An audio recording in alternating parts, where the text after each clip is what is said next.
Shalom à tous, on est très contents, on se retrouve comme chaque jeudi soir à 18h heure israélienne avec le Rav Yosef Ben Shushan et on continue à découvrir la prière selon le Rav Kook, les Chavod Rav Ben Shushan. Est-ce que c'était assez clair la semaine dernière, toute l'histoire des Otiot HaKodesh?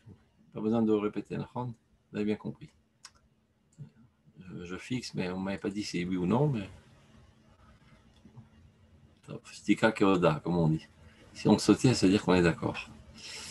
Alors on commence le paragraphe d'après. Paragraphe 5. Atefila, Imar Meket Banu et Argasha העליונה הקדושה, שהיא התמצית של ספיגת אורך העולמים שבנשנתנו, היא זורעת בנו אורות קדושים מצמיחים פרי ישועה.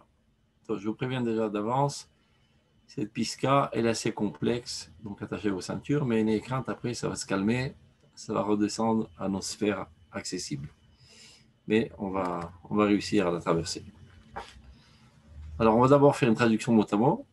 Comme ça, vous sauriez vous débrouiller tout seul dans le texte. La tefila approfondit en nous le sentiment suprême et saint, qui est en fait le concentré de ce qu'on arrive à absorber, de la lumière, de la vitalité des mondes qui se trouvent dans notre âme. Vi'i zorat banu orot kedoshim. Cette lumière ensevence en nous des lumières saintes, matzmichim pri Yeshua, qui font pousser des fruits de délivrance. On a l'impression que c'est du charabia. Quand on traduit en français, ça n'a aucun sens, mais on va faire des périphrases pour comprendre. Regardez. Qu'est-ce qu'il veut dire par là, en fait? Ce qu'on a répété à plusieurs reprises, notre âme, elle aspire constamment à ce que la volonté divine se réalise dans ce monde, étant elle-même la continuité du divin en nous. Donc évidemment que ce à quoi elle aspire, c'est exactement ce à quoi Akadosh Baruch Hu aspire. Mais non, lorsque nous prions de fait, disons les mots, on se trouve dans le Sidour, devant le Sidour, dans la synagogue, etc., ceci développe davantage en nous, dans notre conscience, pas au niveau de notre âme, car notre âme, elle est toujours très haute et avec des aspirations très idéales. Mais là, au niveau de notre conscience, ça développe, ça approfondit davantage des sentiments suprêmes de sainteté.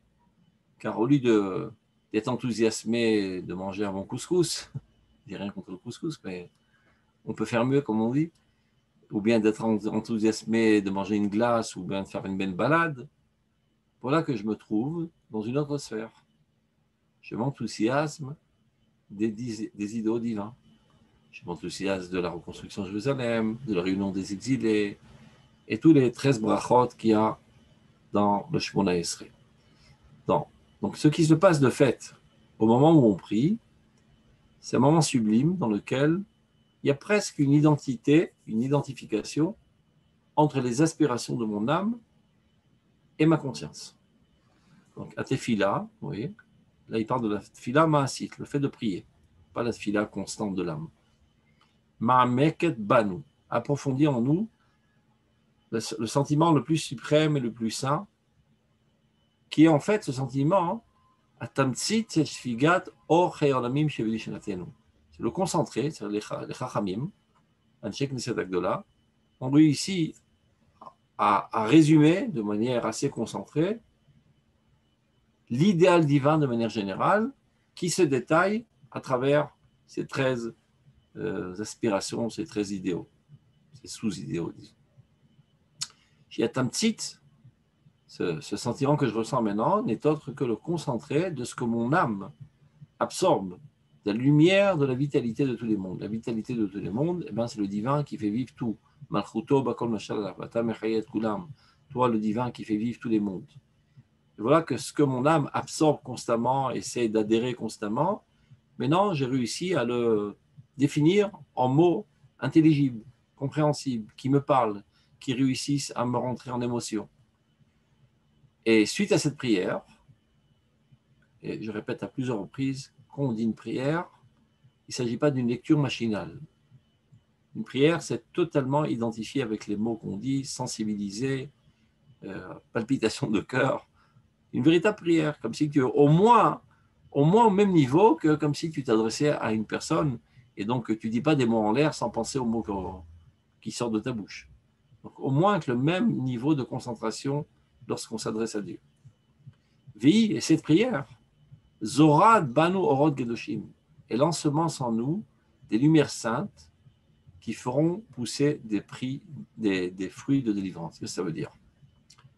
Car si jusqu'à présent, ce qui m'intéressait, c'est de bien dormir et bien manger et bien m'amuser, et bien de là, ça ne va pas tellement faire avancer la délivrance, ni de moi, ni de mon peuple, ni de l'humanité. Mais si je suis arrivé à me hisser à un niveau dans lequel, voilà, maintenant, je suis en émotion des véritables idéaux divins. Si je suis en émotion, il y a de fortes chances que ceci déclenche ma volonté et que je œuvre dans ce sens. Si j'en pleure quand je pense que Jérusalem est détruite, alors je suppose que si on me propose de venir aider à reconstruire Jérusalem, j'y accourrai. C'est clair? Je donne toujours le même exemple. Quelqu'un qui dirait tous les jours machinalement Baruch Hashem Bonem Yerushalayim. Béni sois-tu l'Éternel qui reconstruit Jérusalem. Et voilà qu'un jour, à 3 heures du mat, il reçoit un coup de téléphone de son ami. Il lui dit tu peux venir d'urgence parce qu'on a réussi à libérer une maison dans le quartier dit arabe près du mont du Temple qui va passer sous propriété juive. Alors, tout d'un coup, il commence à bourdonner de colère. Et ça n'a pas la tête de m'appeler à une telle heure, mais tu as perdu la cervelle. Tu es un clown. Ça fait 20 ans ou 30 ans que tu pries et que tu implores Dieu à reconstruire Jérusalem. Et maintenant que tu as une possibilité concrète de le faire, tu n'es pas prêt à t'efforcer un petit peu et renoncer à quelques heures de sommeil et sortir de ton pyjama et mettre tes habits et sortir en bagnole. Ça prouve que tout ce que tu as dit jusqu'à présent, tu ne le pensais pas sincèrement et tu n'y aspirerais pas. Donc, par contre, si tu as véritablement réussi à prier, alors sans aucun doute que ceci va déclencher ta volonté et qu'au moment venu, eh ben, tu vas te mobiliser pour faire avancer ces idéaux.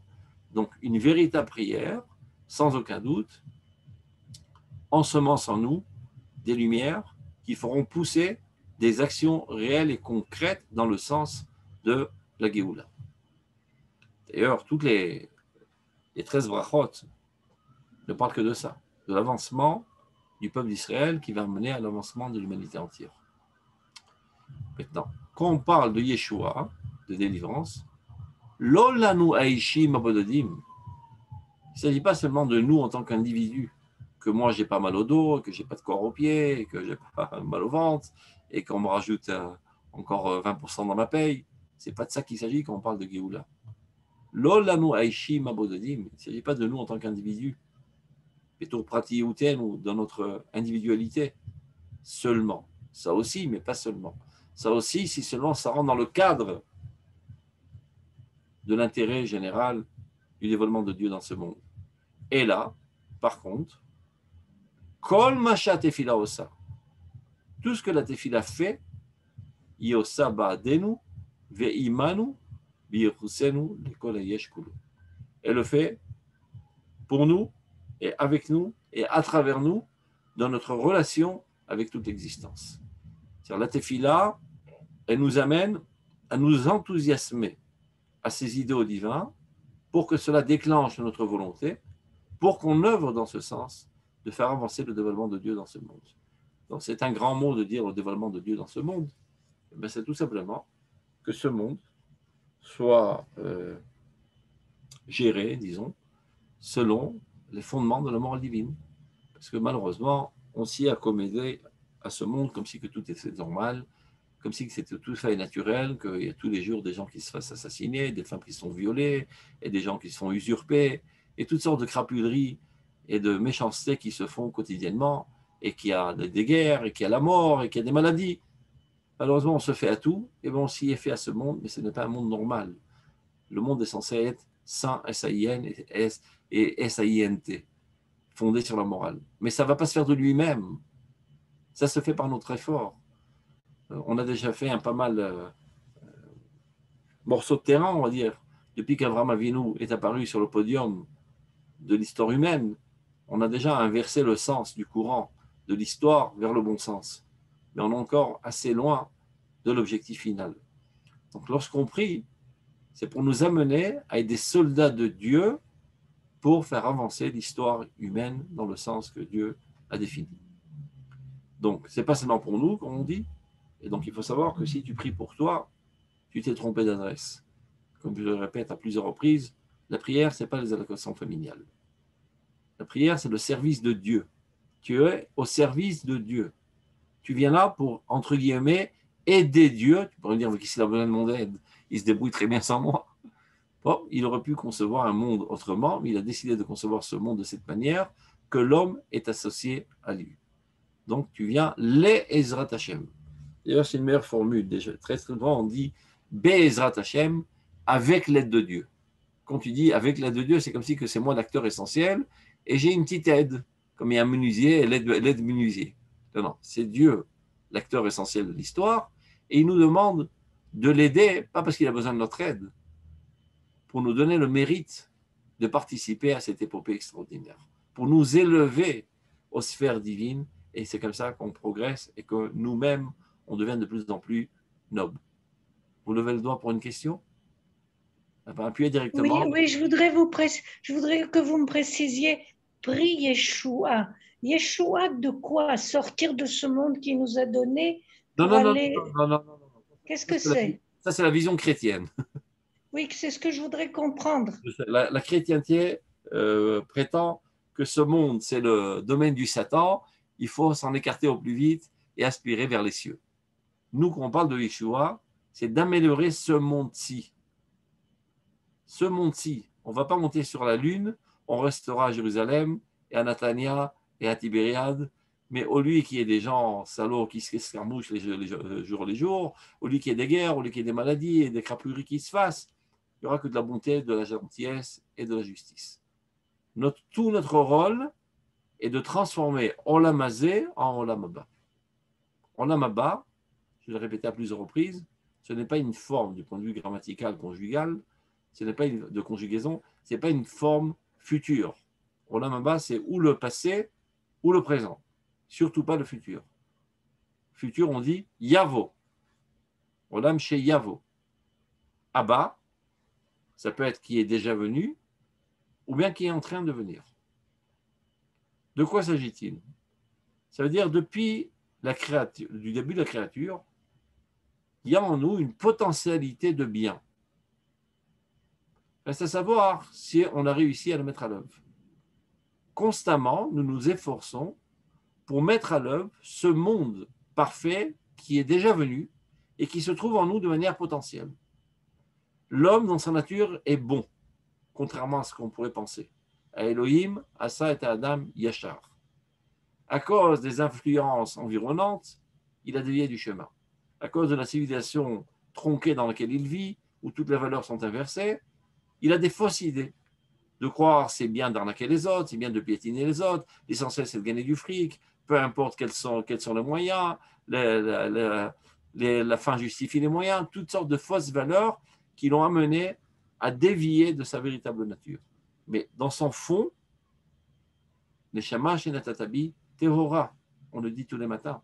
L'âme que tu as mis en moi, et c'est ça ma personnalité, elle est pure, elle est sainte. De fait, je me trompe, je m'oublie, je déraille. Donc, on essaie de dérailler de moins en moins et de se remettre sur les rails, de réexprimer notre nature bonne. Et comme on l'a dit tout à l'heure, l'olanu livad, ce qui m'intéresse, ce n'est pas seulement de sophistiquer, d'élaborer, d'améliorer ma personnalité, ce n'est pas avec ça qu'on va sauver le monde et de changer le monde entier. Je dis, ouh là, c'est un super projet, ça, comment on ne va pas changer le monde quand même. Il y a des pessimistes qui disent, eh bien oui, le peuple d'Israël est un peuple optimiste. Et c'est lui qui a ensemencé l'optimisme dans le monde. La chrétienté et toutes les autres religions parlent d'apocalypse. Nous, on parle de Triat Ametim, de la résurrection des morts. c'est-à-dire l'abolissement du mal à sa source. Il n'y aura plus de maladie, il n'y aura plus de guerre, ceci est décrit dans les prophètes, il n'y aura plus de mort. Malheureusement, on se fait à tout, comme je dis tout à l'heure, on s'y est accommodé, comme si c'était tout à fait normal, qu'un beau jour, je prenne mon père, je le jette dans un trou, et voilà, salut, à la prochaine. C'est un scandale. Ce bonhomme, il était là, il a agi, il a investi des efforts pour construire le monde et faire avancer le monde, et un beau jour, voilà, il se dégonfle, on le jette. C'est quoi ce scandale? C'est une erreur de parcours. L'homme a été créé par Dieu pour vivre pour l'éternité. La faute tue. La faute tue, tout simplement. Dit le pasuk. Les fautes réalisent un écran entre vous et moi. Mais en Dieu est la source de toute vie. Donc finalement, à force qu'il y a des écrans, la vie ne peut plus passer. Et ça s'arrête. Ça obstrue, ça se bouche. S'il n'y a plus d'écran, la vie coule constamment en nous. Et c'est ça notre rôle, de réparer ce monde, de l'amener à son objectif. Donc c'est ce qu'il est en train de dire. Lorsqu'on prie, ce n'est pas pour mes petits bobos. Je viens aider Dieu, entre guillemets, à parfaire son monde. Ben, ça commence par moi. Ben, j'ai pas mal de tard dans ma vie, j'ai des intérêts vils, j'ai des aspirations idiotes, j'ai des envies complètement nazes, etc. Je me réajuste. Au lieu d'avoir envie de sales choses, Iviti chabalelot, dit David Ameler. J'ai envie de toi la nuit. J'arrive pas à m'endormir tellement j'aspire à ta proximité. J'aspire à m'élever à ton idéal. J'en ai des insomnies. Ça veut dire que si Dieu a ancré en nous cette tendance vers l'envie, c'est pas par hasard. Tout ce qui est en nous, c'est pour le bien. Par exemple, dans tout être, il y a une tendance vers l'admiration.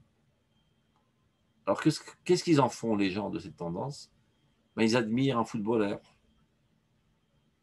Ça racole entre nous, il n'a pas tellement de valeur, c'est un petit idiot qui tape sur une balle, sur un ballon. Mais il admire. D'autres qui admirent, je ne sais pas, un chanteur de rock. D'autres qui admirent quelqu'un qui court les 100 mètres en 8 secondes au lieu dans 7 secondes 52, ou le contraire. Eh bien, mon pote, tu t'es trompé d'adresse. Cette tendance d'admiration, elle est faite pour Nakdishach venaharitzach. Ô toi, mon Dieu, nous te sanctifions et nous t'admirons. Car l'homme est conçu de la sorte. Les choses qu'il admire le mettent en mouvance. Quand il y a quelque chose que tu admires, tu es prêt à tout pour y accéder. Tu n'es pas seulement un ordinateur avec un CPU qui comprend les choses. Tu as du sentiment. Et tu dois allumer tes motivations. Lorsque tu es motivé pour une cause, alors tu y accours à cette cause, avec un élan, et sans fatigue, et avec plaisir et avec satisfaction. Donc Dieu a ancré en nous cette tendance de devoir admirer. Mais admirer quoi? Admirer le bien, admirer le divin, pour que nous-mêmes, finalement, on accourt au divin. On accourt pour la concrétisation des idéaux qu'on admire. Mais, comme je disais tout à l'heure, cette poulpe avec toutes ses tentacules, au lieu d'attraper avec son admiration le divin, elle attrapait un footballeur. Elle attrapait un chanteur de rock. Elle attrapait un pot de confiture. Elle s'est trompée. Donc, on remet les pattes de la poulpe vers le véritable objectif pour lequel elles ont été créées. C'est la prière qui le fait. La conscience, elle commence très très basse. On n'a rien contre un petit enfant qui s'enthousiasme de manger un bonbon, ou bien qui est exalté de voir un croissant au fromage ou au beurre. C'est parfait, c'est son âge. On ne peut pas espérer plus de lui, il ne faut pas lui en vouloir, c'est tout à fait normal. Et au contraire, on satisfait ses besoins pour qu'il soit heureux, pour qu'il ait du bonheur et qu'il se sente bien dans sa peau. Mais petit à petit, on doit l'éduquer à élever ses aspirations, élever ses envies. Ou sinon, quelle différence? Même un petit chat, quand il voit, je ne sais pas, un petit bol de lait, ben il est tout content, il y accourt. Et un petit chien qui rencontre un petit os, ben il bouge la queue, il est très content. Ben si c'est ça ton nouveau, le plaisir du palais, ben, il n'y a pas une grande différence entre toi et un chien. Donc, ça ne valait pas tellement de coup d'intégrer en toi une âme si haute. C'est du gâchis. Qu'une âme qui est capable d'avoir envie de choses très très hautes, très nobles, très idéales, tu la froisses et tu la gâches pour des objectifs vils, petits et des fois même sales et impurs. Vient la prière et te remet sur les rails. Tes envies, tes aspirations, dirige-les vers l'objectif pour lesquels Dieu les a créés en toi. C'est ce que fait la prière. Maintenant, c'est un exercice quotidien. Ça prend une vie parfois à apprendre à prier. Parce que quand j'étais petit, je me barrais bien quand je recevais, je sais pas, un pot de confiture. C'est-à-dire, chacun ses envies. Et après, quand tu grandis, c'est pas exactement ce qui t'intéresse, un pot de confiture. Bon, tu n'as rien contre, tu le manges quand tu as faim pour ne pas manger que du pain sec. Mais c'est pas ça qui t'exalte. Par contre, si tu entends que, au Hachem, on a réussi à ramener encore 50 000 juifs en Eretz Israël, tu en pleures de joie. Parce que tu es normal. Parce que là, vraiment, tu exprimes les envies de ton âme. Et quand tu entends qu'on a délivré des mains souillées Jérusalem, alors là, tu exploses de joie. Tu exploses de joie et de rire. C'est à ce niveau qu'on doit s'élever. Et l'outil pour nous amener à cela, c'est la prière quotidienne, qui petit à petit nous tire des sables mouvants de la matérialité dans lesquels on est en train de sombrer, nous élève et nous élève et nous élève, et nous fait adhérer aux hautes sphères de la spiritualité et de l'idéal les plus nobles, les plus saints, les plus purs, jusqu'à que ceci devienne quelque chose de naturel. Ce n'est pas quelque chose d'artificiel. Que toute la journée, je baigne dans la saleté, et c'est ça ce qui me procure du plaisir. 3 fois par jour, de manière artificielle, je fais une pièce de théâtre, je me tiens à la synagogue, je bouge comme ça, comme un roseau au vent, et je fais le zouave. Ça, c'est pas une prière. Ça, c'est de la clownerie. C'est un cirque. Ulvaï, il palel à Adam kolayom kulo. Pourvu que l'homme prie toute la journée. Comme j'ai expliqué à plusieurs reprises, ça veut dire que tu dois te balader avec un sido toute la journée. Pourvu que ton esprit soit dans ces sphères constamment. Que c'est ça qui t'enthousiasme. Donc, ton âme, de toute manière, c'est ça qui l'enthousiasme. Mais ta conscience, parfois, elle est allée, ça doit s'agripper à toutes sortes d'idioties. En priant, en étudiant la Torah d'abord, en comprenant quelles sont les choses nobles, souhaitables. Après, en priant, en intégrant ça dans le monde du sentiment, finalement, ça devient ta véritable nature. Et évidemment, que tu ne traînes pas la patte en allant à la synagogue, mais tu arrives en courant. De la même manière que quelqu'un qui aime bien se goinfrer d'un bon steak saignant, alors quand il ressent, il renifle déjà à l'horizon une odeur de steak, il court pour aller manger. Eh bien, c'est pareil. Tu cours à la synagogue pour satisfaire ce besoin intense de ton âme, de parler de ces choses, d'aspirer à ces choses, de baigner dans cette atmosphère haute et sainte. Alors, on reprend. Et la kol machat tefila. Une question. Oui, bien sûr, toujours. Oui.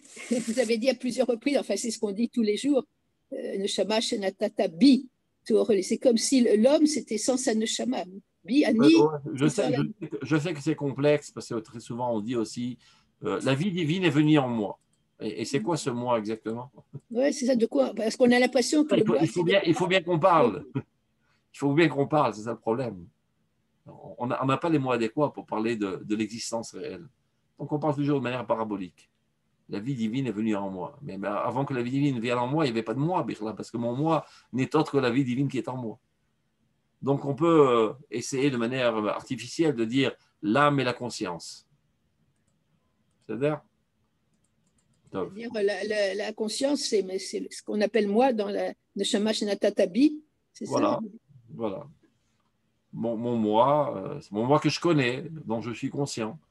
Et il y a mon subconscient Même ça, ces mots conscient, subconscient, ça vient de Freud, mais parce qu'on n'a pas d'autres mots, donc on s'en sert aujourd'hui, mais ce n'est pas tout à fait exact d'ailleurs. Et ce n'est pas grave, on se comprend.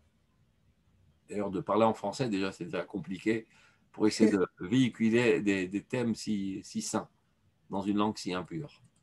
Donc c'est déjà la gymnastique compliquée. Continuons. Donc, et la kolma shatfila osa, tout ce que la tfila fait, iosa ba'adenu, elle le fait pour nous, c'est-à-dire à travers nous, ve'imanu, avec nous, mais biuchosenu lekol hayesh kulo, dans notre relation avec toute l'existence. Parce qu'en fin de compte, ce qui nous intéresse, c'est d'élever toute l'existence. Les kol hachaim va'metziut, toute la vie, tous les vivants et toute l'existence. Les kol hachaim dans toutes les valeurs. Avar atid va'ove, ça répare rétroactivement le passé, ça améliore le présent, ça améliore le futur. Mais comment c'est possible? Le passé, il est foutu, c'est parti. Non, quand on est dans le monde divin, il n'y a aucune importance dans le temps, car le temps, c'est aussi une dimension qui n'existait pas avant que Dieu l'a créée. De la même manière que vous comprenez que pour Dieu, il n'y a aucune différence d'être à Tel Aviv, ou d'être à Jérusalem, ou d'être à Paris ou à New York. Il est en même temps partout. Pour moi, c'est compliqué. Je ne peux pas être ici et là-bas en même temps. Il faut quand même 3 heures de route pour y aller. Ouais, mais Dieu, il est infini, donc il est partout. Il n'est pas seulement partout dans l'espace, il est aussi partout dans le temps.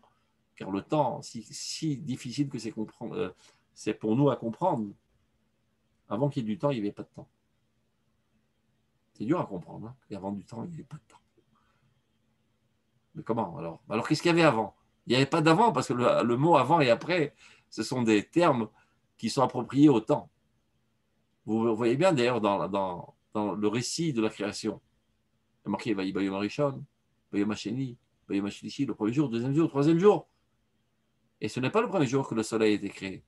Et pour nous, le jour, c'est quand le soleil se lève. Donc vous voyez qu'il y avait du temps, une autre dimension du temps, avant que celle que nous, on perçoit par le roulement de la Terre autour du soleil, etc. Kitsour, c'est quelque chose qui a été créé.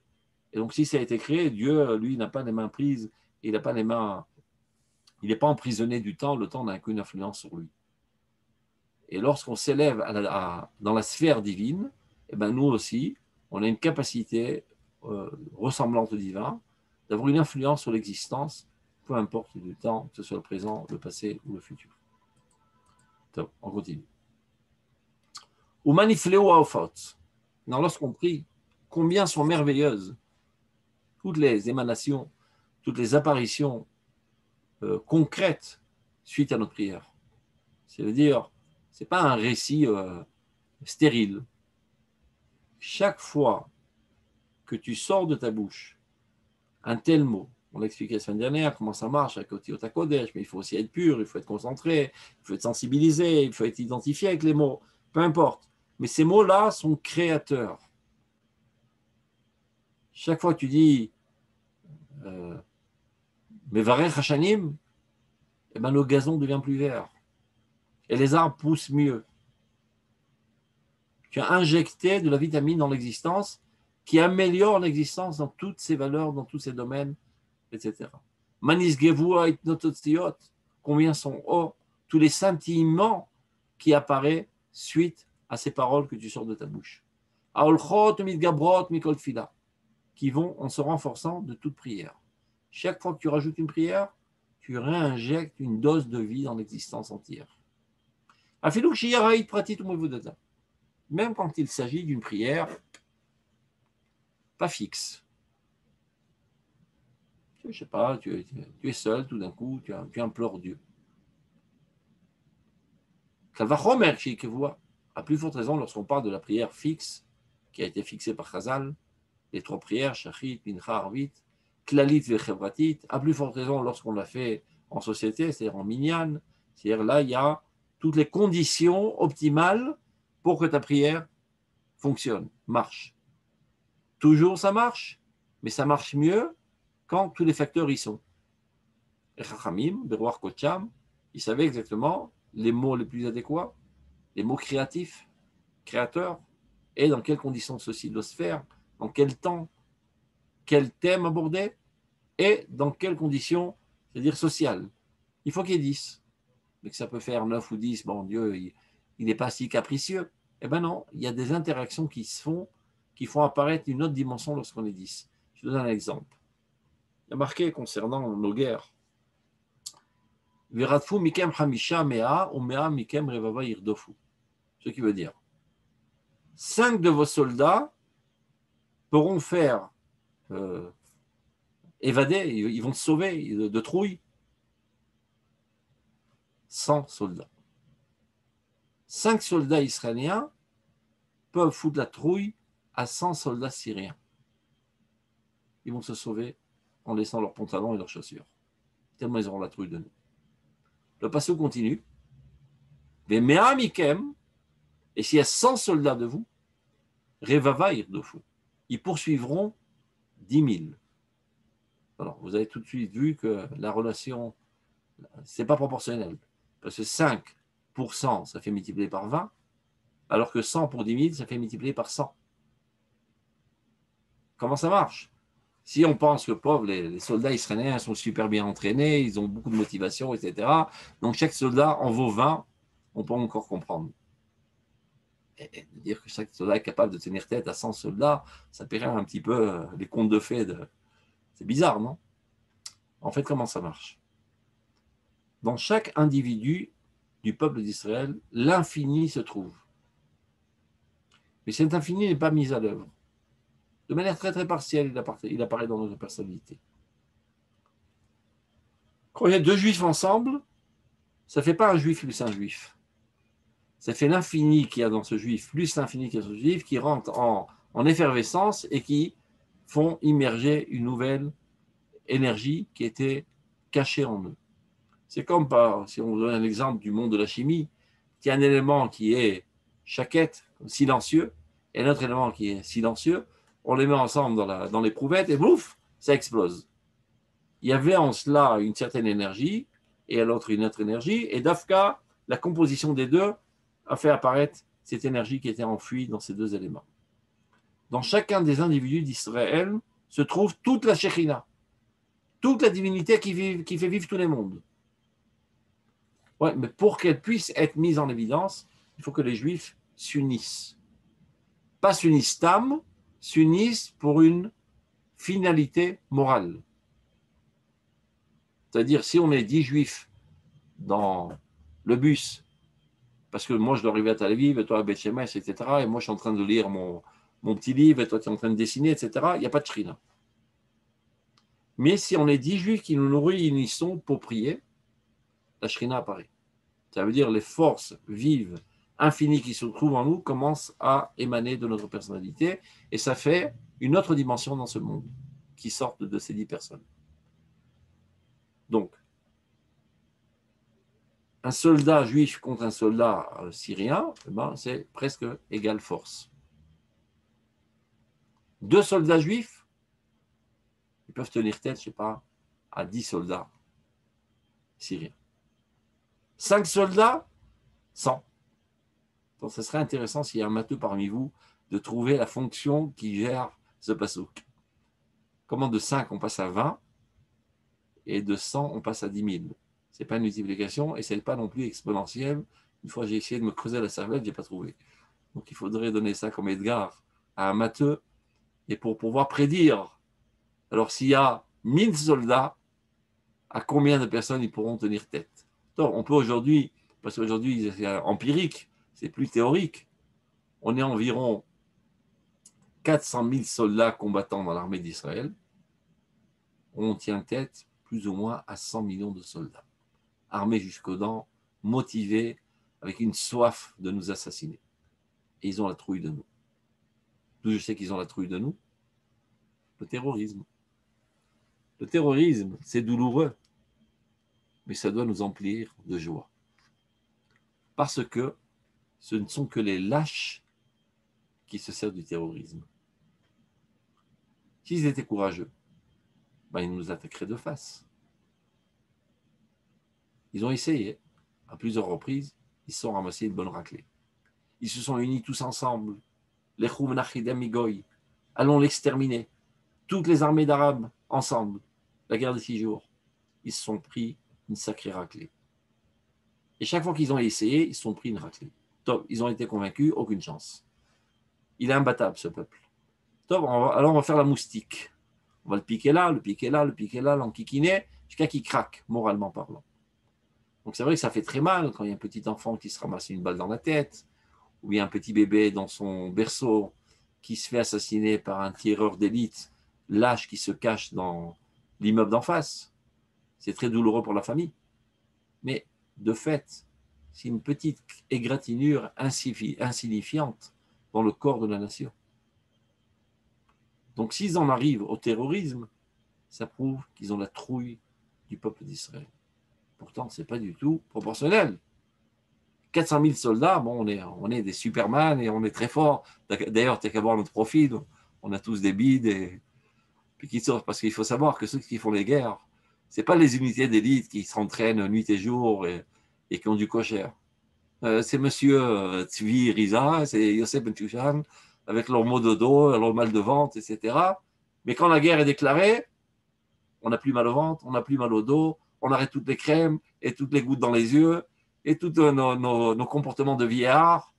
Et on arrive sur le front et on combat comme des lions et on les gagne. Ça, c'est un miracle. C'est la Shrina qui est parmi nous qui les effraie. Ils ressentent. Ils prendront, ils percèveront, ils perçoivent que la divinité se trouve parmi vous, ils auront la trouille. Et plus on est unis, plus il y a de juifs qui s'unissent dans cette vocation morale de sauver le peuple d'Israël pour l'avancement de l'humanité, plus la Shrina apparaît en nous, et plus ça fait émerger de notre personnalité individuelle des forces infinies. Et bien la prière, c'est pareil. Lorsque je prie tout seul, ça a une certaine effectivité. Mais lorsque je prie en minyan, la Shrina se trouve parmi nous, et alors ça fait des vagues dans toute l'existence. C'est la raison pour laquelle il est énormément conseillé, pour ne pas dire c'est ça ou rien, de ne prier qu'en minyan. À moins de cas de force majeure très très graves, je suis très malade, etc.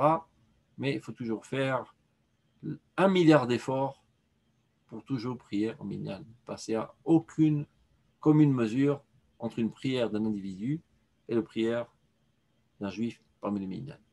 Et qu'en est-il des femmes?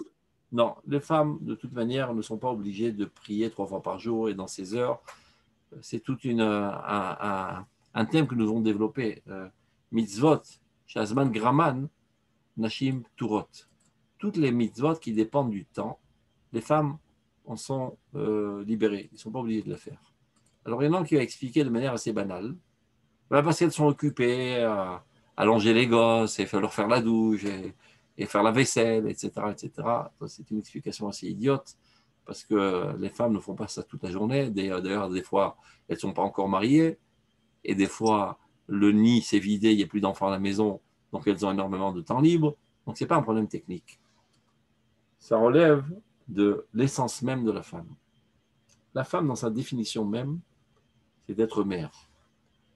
Chava, elle s'appelle Chava, Ève, qui aime Kol Chai, est la mère de tout vivant. C'est elle qui donne la vie, c'est elle qui génère la vie. Dans son essence même, vous savez qu'elle a d'autres activités importantes, mais son activité essentielle, on va dire, c'est d'engendrer la nation d'Israël. C'est la matrice nationale de la femme. D'ailleurs, Ima, qui veut dire mère, c'est la même racine exactement que Uma, qui veut dire nation. Et ce n'est pas par hasard que c'est la mère qui fixe l'appartenance à la nation. C'est-à-dire, pour savoir si cet enfant il est juif ou il n'est pas juif, peu importe le père, l'essentiel c'est la mère. C'est-à-dire celle qui véhicule l'éternité d'Israël dans l'enfant, c'est la mère. Donc, la femme, elle appartient à une dimension bien plus haute que l'homme, c'est la dimension de l'éternité. L'homme, il agit dans le temps, dans l'actuel. Alors que la femme, chez Kirtsono, chez la Kadosh, chez Sharasani Kirtsono, elle appartient à l'humanité car elle appartient à la nation. Et la nation d'Israël est éternelle. C'est à travers elle, essentiel, que la nation d'Israël est véhiculée. C'est elle qui donne naissance à la nation. Donc, elle est exemptée des mitzvot qui sont en relation avec le temps, les mitzvot temporelles, qui dépendent du temps. Elle est là en delà du temps. Donc c'est la raison pour laquelle toutes les mitzvot, Aseh, Shazman, Graman, les femmes en sont exemptées. Donc on ferme la parenthèse. C'est clair? יפה מאוד, יפה מאוד. C'est assez intéressant que c'est les femmes qui disent Yafé Meod. Je ne sais pas pourquoi. לא, זה הסבר שאף פעם לא קיבלנו. Ouais, et les hommes ont fait la grimace, je ne sais pas pourquoi. Non, je rigole. On les a remis en place. Non, parce qu'ils se sentent toujours les meilleurs du monde. Ils appellent ça le sexe faible, alors que la Torah appelle ça Chosen. La puissance du peuple d'Israël, c'est la femme. Chaque fois que le peuple d'Israël était dans une galère et dans une crise, et que le peuple est en désespoir total, ceux qui ont sauvé la situation, ça a été des femmes. Mais aujourd'hui aussi, je veux relever le défi. Les femmes nous sortent de la galère dans laquelle on se trouve. Il faut mettre sur pied un mouvement de la femme pour la libération d'Israël et la libération de l'humanité. La Yeshua ne viendra pas des hommes. Sans vouloir vexer les hommes, mais sachez-le que c'est comme ça a toujours été comme ça, à travers toutes les générations et tous les moments les plus critiques de l'histoire. Ceux qui ont sauvé la situation, c'était les femmes. Les hommes, même dans la maison, c'est un touriste. Hein. Il rentre, il ressort, il sort, il rentre, etc. Après, il fait beaucoup de films. Mais celui qui gaffe toute la journée, qui éduque les enfants, etc., c'est la femme. Pendant la nuit, le bébé, il pleure. Alors le mari dit à sa femme, « Hé, ton gosse, il pleure, tu peux t'en occuper ?» On dit quelque chose. Elle est de service 24h/24. Non, parce qu'il y a plusieurs hommes qui rentrent à la maison et ils veulent qu'on le serve. Parce que vous comprenez, lui, il travaille. Il travaille 8 heures d'affilée, c'est dur. Hein. C'est pas comme la femme qui ne travaille que 24 heures. Tov, continuons, fermons la parenthèse. On va me prendre pour le révolutionnaire du MLF. Ouais, vous pouvez parler. Bien que vous soyez une femme, vous avez le droit à la parole. Moi, je veux citer ma mère, Zichrona Levracha, qui disait la même chose que vous. Nous avons les yeux vers l'éternité et les hommes, ils ont le moment ainsi. C'est deux qualités différentes de la... Et les deux sont nécessaires. Après que j'ai fait l'éloge des femmes, ben, il faut aussi faire l'éloge des hommes. Il y a une complémentarité. Et d'ailleurs, dans la Torah, l'homme, c'est-à-dire Adam, Zachar unkeva baraotam. Tu n'es véritablement un homme que lorsque tu es marié. Zachar unkeva baraotam. Dieu a créé l'homme. L'homme, ce n'est pas le masculin. L'homme, c'est ces deux êtres ensemble. Zachar unkeva baraotam. Clair? On continue, on ferme la parenthèse. Donc, à plus forte raison, donc, on a dit que toute prière est effective et fait énormément de bouleversements dans le monde entier.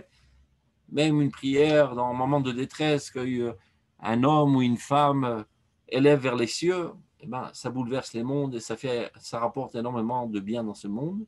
À plus forte raison, les prières qui ont été fixées par Chachamim dans les formules exactes, dans les facteurs nécessaires, les temps adéquats, etc., et en minyan, que ça agit. Innovat mi Marian Elohi Elion shel Amaron Vakadosh, car elle découle la prière de la source divine la plus haute et la plus sainte. Quand tu dis ces mots-là, tu dis les mots de Dieu. C'est Dieu qui dit constamment Bonne binyan Yerushalayim. C'est Dieu qui en pleure toutes les nuits que Jérusalem n'est pas reconstruite.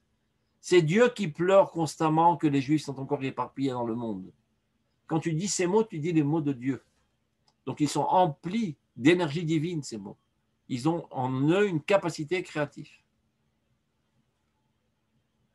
Innovat ma'mayan Elohi Elion, c'est kol hamarom vakadosh, kol hanisam v'nisgav, tout ce qui est plus haut, tout ce qui est plus sublime, beau klulim. Tout est compris dans ces mots. Umimenu emnovim. Et c'est de cette source si haute que tous ces mots découlent. Ve'ela vishava. Ça provient de Dieu et ça revient vers Dieu. Chaque fois que tu pries.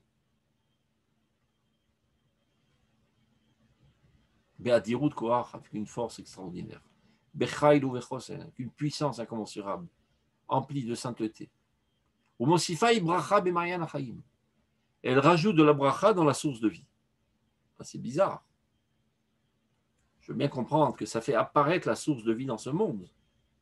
Mais là, il nous dit, ça rajoute de la bracha dans la source de la vie. Comment ça marche? Ben, quand le petit veau tète la mamelle de la vache, c'est vrai que lui, il a été maintenant empli de lait, mais ça remplit davantage la mamelle de la vache.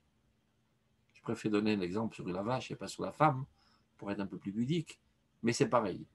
Lorsqu'une femme arrête d'allaiter, elle s'assèche. Plus elle allaite, plus elle a du lait. Plus on pompe le lait, plus ça se remplit de lait. Tu dis, ben, c'est bizarre. Si je pompe, ça va se vider. C'est exactement le contraire. Plus tu exprimes tes forces, plus tu reçois des forces. Tu pourrais dire, ben, si je me repose toute la journée, je serai en pleine force. Exactement le contraire. Plus tu t'efforces, plus tu fais de la gymnastique, plus tu seras rempli de force. C'est comme ça que ça marche dans ce monde. Vous voyez cette bouteille? Si je la lève, ben c'est fatigant a priori. Je fatigue le muscle. Je renforce le muscle. Si je la lève 10 fois, elle pèse 2 kilos, je peux relever après 4 kilos. C'est comme ça que ceux qui portent des haltères arrivent à lever jusqu'à 500 kilos finalement. Petit à petit. Plus tu fais de l'exercice avec ce muscle, tu exprimes la force potentielle de ce muscle, plus elle devient en œuvre.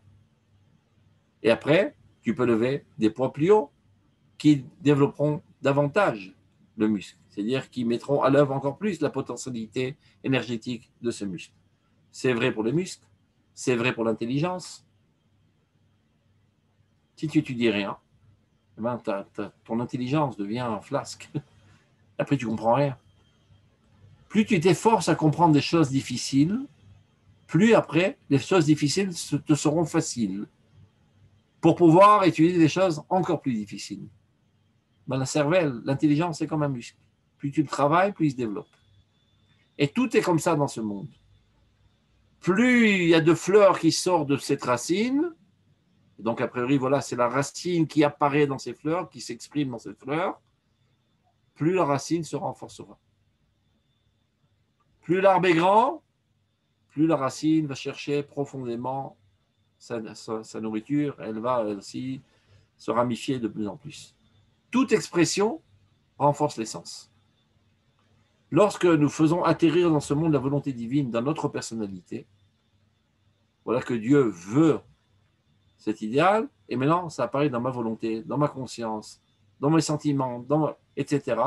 Donc j'ai tété, on va dire, de la source première, j'ai fait apparaître dans ce monde, et bien la source première elle-même va être alimentée d'un monde encore plus supérieur. C'est pour ça que j'ai parlé de la divinité, on ne parle jamais de son essence première. On parle du dévoilement toujours.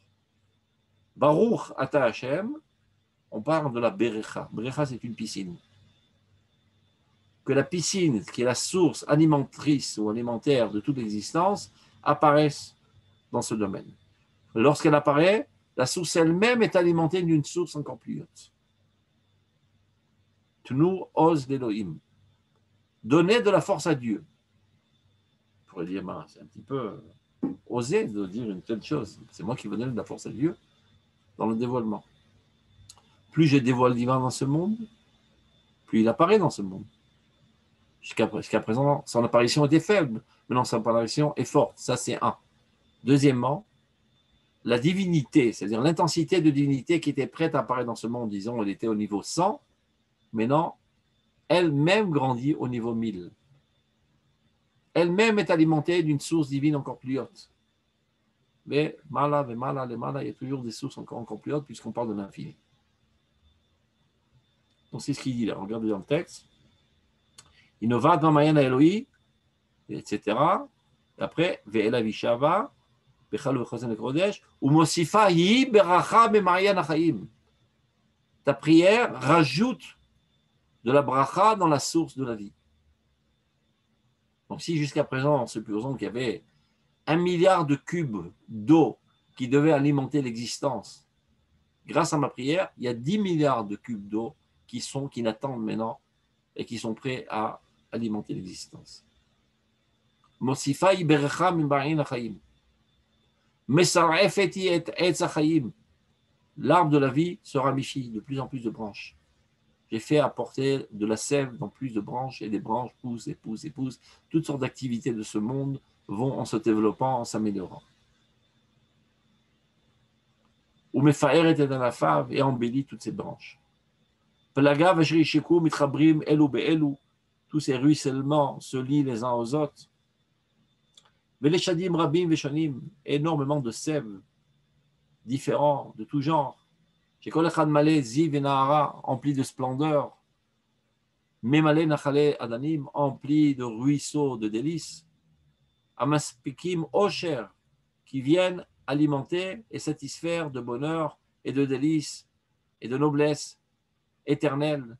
Tout ça se lie ensemble lorsque tu pries. Chaque fois que tu pries, tu es dans le laboratoire interne de la divinité et tu agis avec lui pour faire écouler dans ce monde de la bracha, qui va tout animer, qui va tout rafraîchir.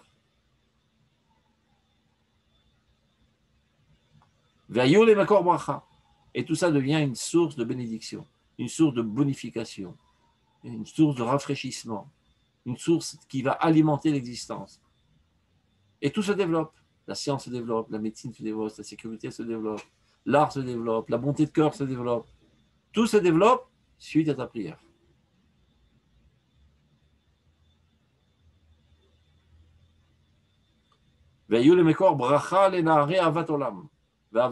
Ça rajoute de l'amour éternel, de l'amour grandiose, ou bracha veshalom lekolaikum, et de la bénédiction et de la paix dans tout l'univers.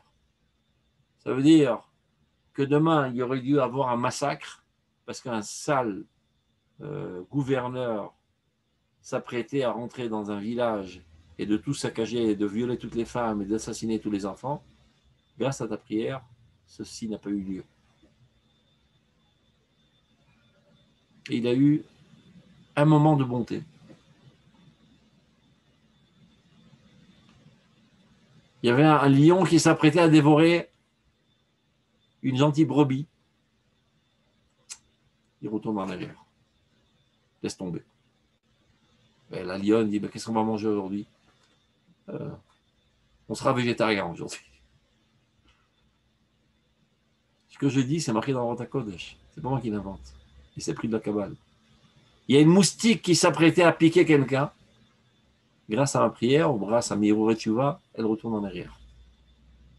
Ça freine toutes les initiatives destructives et mauvaises, et ça rajoute des élans de bonté, de pureté, de sainteté dans toute l'existence.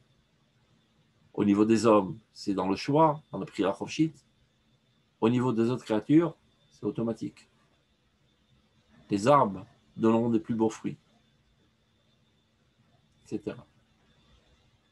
L'agav sheresheku mitchabrim elu be'elu veleshadim rabim veshonim shekol echad melev ziv nahara vemale nachale adanim avesakim osher vetarnugi atzilut olamim mitagdim yachad, tout se réunit, tout converge, tout est alimenté. Vayu lemekor bracha lenare avat olam, ça rajoute de l'amour, de la paix dans tout l'univers. Betfilat Israël, la tfila du peuple d'Israël, bin as'a le merom hakodesh, lorsqu'elle va, elle prend la route vers Jérusalem, parce que vous savez que lorsqu'on prie à Paris, ça ne monte pas directement au ciel. Elle prend le train, elle va jusqu'à Jérusalem de la prière, et de Jérusalem, du mont du temple, c'est là-bas qu'elle monte au ciel. C'est pour ça qu'on doit se diriger vers le mont du temple. Si tu es en France, tu diriges vers Israël. Si tu es en Israël, à Tel Aviv, tu diriges vers Jérusalem. Si tu es à Jérusalem, tu diriges vers Arabaï. C'est-à-dire, tu es au Kotel, tu t'inclines un petit peu à gauche, c'est là-bas que se trouve le Kodesh HaKodashim. Pour t'orienter physiquement, en fait, t'orienter psychologiquement, que c'est là-bas le centre. C'est là-bas le volcan par lequel est propulsée la divinité dans toute l'existence. Donc, toutes nos prières, des confins du monde, convergent tous vers Jérusalem, vers le mont du Temple, vers le Kodesh HaKodashim.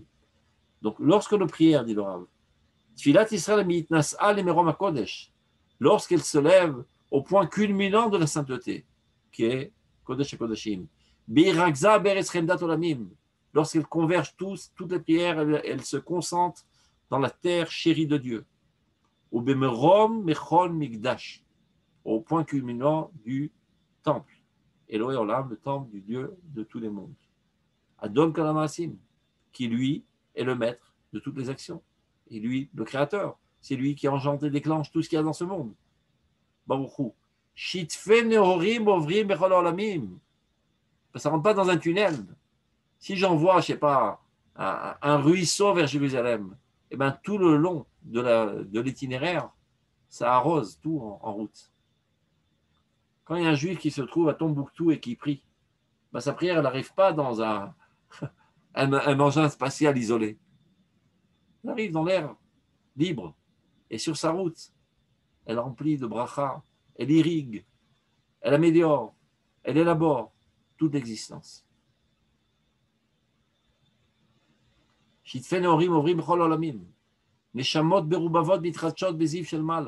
Énormément d'âmes se renouvellent. Tes âmes apparaissent, des âmes du monde supérieur s'améliorent grâce à toi, des âmes qui apparaissent dans ce monde s'améliorent, etc. Et les idéaux les plus suprêmes s'élèvent davantage avec magnificence et sainteté. Alors, le kavod, je ne sais pas comment traduire, l'émanation du divin apparaît de plus en plus. Nous réussissons à faire atterrir le divin dans ce monde et bénir ce monde, bonifier ce monde, irriguer ce monde. Baruch Kavod Hashem Imekomo. C'est ça ce qui s'effectue chaque fois qu'on prie. Donc, il faut se mettre en disposition mentale, psychologique, etc. et penser à tout cela avant d'oser mettre le pied sur le seuil de la synagogue. Alors, je peux te promettre que tu te tiendras quoi dans la synagogue et tu n'oseras même pas papoter avec ton copain ou bien voir ton iPhone, etc., sachant que tu es en train de faire un sacrilège. Tu as une possibilité, pendant ce moment-là où tu pries, d'améliorer l'univers entier et tu en fais du gâchis. Tu gaspilles ce temps si précieux à des idioties sans pareil. La synagogue, ce n'est pas un lieu de rencontre. Ce n'est pas un centre communautaire, comme on disait en France. On ne va pas pour se rencontrer. Vous voulez vous rencontrer, allez dans le jardin d'à côté, amusez-vous bien. On vient dans la synagogue, Bet Knesset, il y a marqué dans la Gemara, Amei Aratzot Metim, Al Shekorim Bet Knesset Bet Ha'am. Les gens illettrés, les idiots, meurent, sont punis par Dieu de mort, car ils appellent la synagogue la maison du peuple. C'est le lieu de rencontre communautaire. Le Knesset, c'est l'homme de Shanit Kantzut. Ça ne fait pas allusion au rassemblement, la Knesset. Knesset, c'est Knesset Israël. C'est la Shrina. C'est la maison de Dieu. C'est la maison de la Shekhinah. Donc, comme je dis toujours, avant d'avoir des fantasmes, de penser que nous sommes aptes aujourd'hui déjà à monter sur le mont du Temple, soyons déjà à la hauteur du Mikdash Me'at, du petit Métamikdash miniaturisé qu'on a dans la synagogue.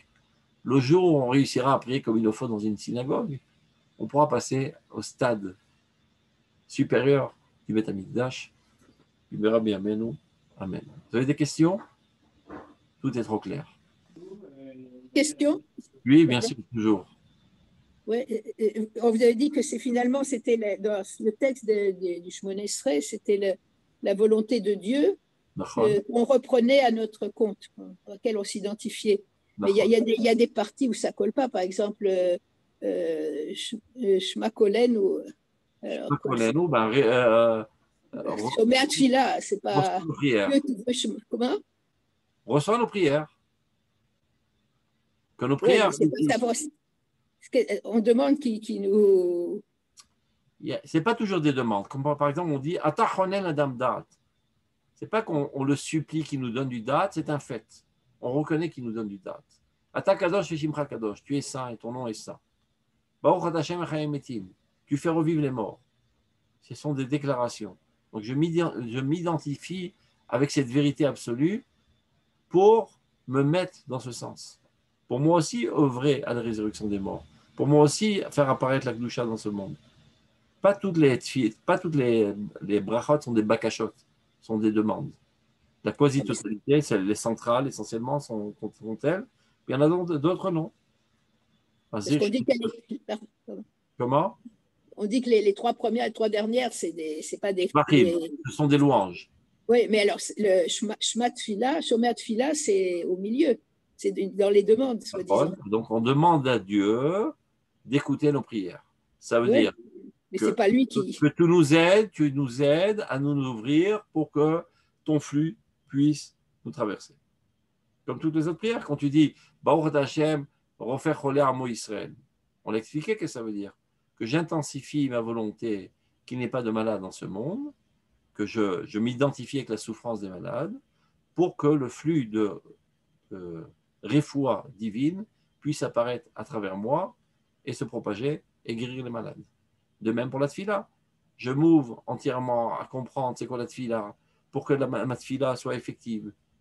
C'est un travail sur nous-mêmes, la tfila. On ne vient en aucun cas changer la divinité. On s'élève à la sphère divine. On ne fait pas un changement quelconque dans la divinité. C'est le sens de toutes nos prières. Et on a expliqué pourquoi c'est formulé de la sorte, pour nous mettre en situation d'émotion. Et donc, ce n'est pas tout à fait exact. Top, pas grave. Sur le compte de l'inexactitude, on a gagné l'émotion. Et après, on rectifie le tir en faisant ce qu'on est en train de faire maintenant, ce qui s'appelle Iyun Tefila.